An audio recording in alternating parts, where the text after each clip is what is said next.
স্থানীয় সরকার নির্বাচন বলেন বা সাধারণ মানে জাতীয় নির্বাচন বলেন, সরকার প্রস্তুত না। সরকার এই মুহূর্তে কোনোভাবেই প্রস্তুত না।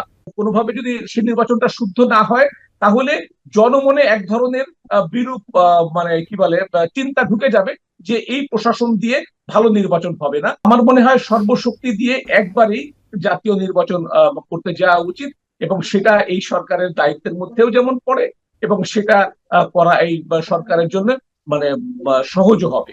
আপনার নির্বাচন আপনি যে করবেন সেটার জন্য তো মানে মানুষেরও একটা মাইন্ডসেট দরকার আছে, প্রার্থীদের এক ধরনের মানে ইয়ে কি বলে প্রস্তুতির দরকার আছে। এগুলো কোনো কিছুই কিন্তু পরিষ্কার করা হচ্ছে না। জাতীয় নির্বাচন, স্থানীয় সরকার নির্বাচন, এই ব্যাপারে আপনি কি মনে করেন? আপনি কি মনে করেন যে আহ, স্থানীয় নির্বাচন করার জন্য যে লোকবল, যে সক্ষমতা, যে পরিবেশ দরকার, এই বিষয় সবগুলো যদি ধরেও নেই যে স্থানীয় সরকার নির্বাচন আগামী 6 মাস পরে অথবা ডিসেম্বরে যে জাতীয় নির্বাচনের আলোচনা চলছে সেই জায়গায় যদি কথার কথা পরিকল্পনা করা হয়, সেটি করার জন্য কি প্রস্তুত অথবা প্রস্তুত হয়ে উঠতে পারবে নির্বাচন কমিশন? আপনি কি মনে করেন? অসংখ্য ধন্যবাদ আশফাক ভাই, সেই সঙ্গে সহ আলোচক সাংবাদিক নেতা সাইম ভাইকে শুভেচ্ছা।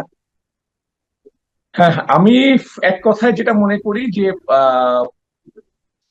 সাধ্য এবং স্বাদ এই দুটার মানে সংমিশ্রণ না হলে তো কোনো কাজ সমাধান করা যায় না, সাকসেসফুলি সফলভাবে কোনো কাজ করা যায় না। সেই দিক বিচারে আপনি স্থানীয় সরকার নির্বাচন বলেন বা সাধারণ মানে জাতীয় নির্বাচন বলেন, সরকার প্রস্তুত না।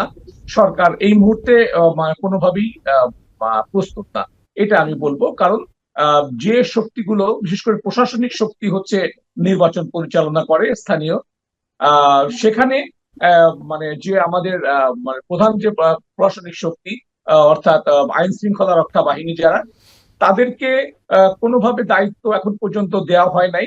এটা একটু আমি পরিষ্কার করছি আর একটু এক মানে সংক্ষেপে হচ্ছে যে পুলিশ অর্থাৎ স্থানীয় আইন শৃঙ্খলা রক্ষাকারী বাহিনীকে দায়িত্ব দেওয়া হয়নি, এবং আরেকটি যে গুরুত্বপূর্ণ বাহিনী আছেন, যদি সরাসরি বলি সেনাবাহিনী, তারা দায়িত্ব নেননি। একটা পক্ষ দায়িত্ব পাননি আর একটা পক্ষ দায়িত্ব নেননি।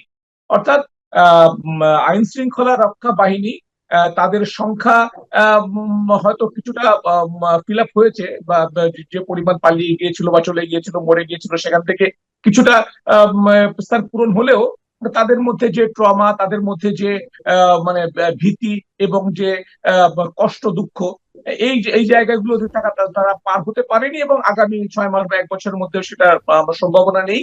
আর সেই সঙ্গে সামরিক বাহিনী হয়তো তারা মানে সামরিক বাহিনী ভাবছে যে তারা যদি বেশি অ্যাক্টিভ হন, তারা হয়তো সামরিক বাহিনী দেশ চালাচ্ছেন এরকম কোন একটা আবহ তৈরি হয়ে যেতে পারে।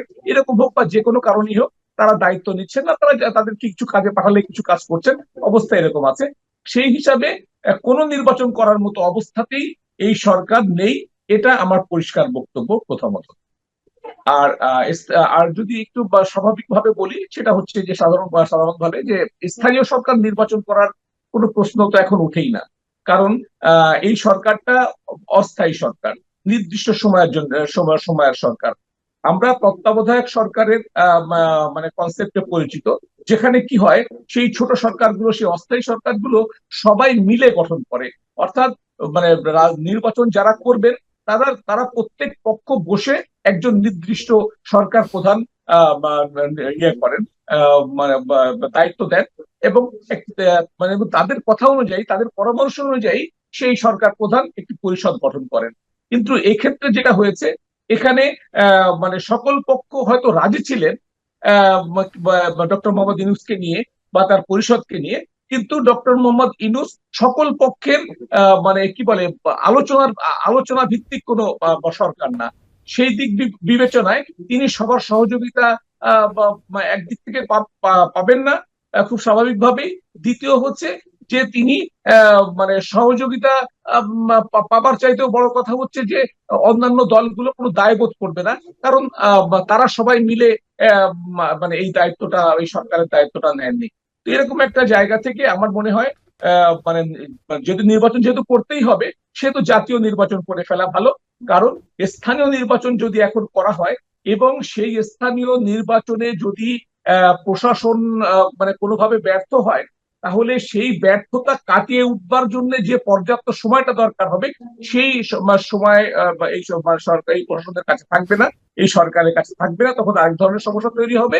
আর দ্বিতীয় হচ্ছে, যদি মানে একটা কোনোভাবে যদি সেই নির্বাচনটা শুদ্ধ না হয়, তাহলে জনমনে এক ধরনের বিরূপ মানে কি বলে চিন্তা ঢুকে যাবে যে এই প্রশাসন দিয়ে ভালো নির্বাচন হবে না। তখন কি হবে, তখন এই পরবর্তী নির্বাচনে মানুষ আর সেই আস্থাটা রাখবে না, এবং সেই নির্বাচনটা মানে ভালো নির্বাচন করাটা আরো বেশি কঠিন হয়ে যাবে। তো আমার মনে হয় সর্বশক্তি দিয়ে একবারেই জাতীয় নির্বাচন করতে যাওয়া উচিত, এবং সেটা এই সরকারের দায়িত্বের মধ্যেও যেমন পড়ে, এবং সেটা করা এই সরকারের জন্য মানে সহজও হবে। জি। আর যদি আরেকটু বলি যে ধরেন নির্বাচন কমিশন, যাদের মূল দায়িত্বটা এই নির্বাচন করা, তাদেরকে কিন্তু আপনি মানে অনেক আগে থেকে হয়তো তাদেরকে মানে দায়িত্ব দেওয়া হলো, নির্বাচন কমিশন তৈরি করা হলো ঠিকই, কিন্তু তাদেরকে আপনার যে মানে ব্যাকআপটা দিতে হবে, যে ব্যাকিংটা দিয়ে করতে হবে, সেটার জন্যও কিন্তু আমরা কোন রকম কোনো পদক্ষেপ সত্যিকার অর্থে এখনো দেখিনি। আবার দেখেন, মানে প্রসঙ্গে এসেই যায় যে আপনার নির্বাচন আপনি যে করবেন সেটার জন্য তো মানে মানুষেরও একটা মাইন্ডসেট দরকার আছে, প্রার্থীদের এক ধরনের মানে ইয়ে কি বলে প্রস্তুতির দরকার আছে। এগুলো কোনো কিছুই কিন্তু পরিষ্কার করা হচ্ছে না। যেমন এই সরকারের মানে এই সরকারের পরিষ্কার দুটো অংশ। একটি অংশ হচ্ছে প্রশাসনিক অংশ, যেখানে এই সরকারের পরিষদরা আছেন বা প্রশাসনের লোকেরা আছেন। আরেকটা হচ্ছে এই সরকারেরই মানে কি বলে মাঠের প্রতিরোধ অংশ, অর্থাৎ মানে এই ছাত্র জনতার মধ্যে যে মধ্যে এই বৈষম্য বিরোধী ছাত্ররা তাদের যারা তাকে এই সরকারকে এই ডক্টর মোহাম্মদ ইউনূস সাহেবকে, তিনি নিঃসন্দেহে যোগ্য মানুষ, তাদের সিদ্ধান্ত সম্পর্কে আমি না বলছি না, সিদ্ধান্ত ভালো, কিন্তু তারা যারা এনেছেন এই পক্ষটা, যা এরা যে মাঠে আছেন, এই দুটো পক্ষ আসলে কোনো কিছুতেই একমত না। অর্থাৎ মাঠের এই যে প্রতিরোধ অংশ, এই অংশের সঙ্গে আলোচনা না করে প্রশাসনিক অংশ কোন রকম সিদ্ধান্ত নেয় না। আর এই মাঠের এই প্রতিরোধ অংশ জাতীয় নির্বাচনের জন্য তাদের কোনো মানে প্রস্তুতি এখন পর্যন্ত নাই, তাদের কোনো কনসেন্ট এখন জি। পর্যন্ত পরিষ্কার না।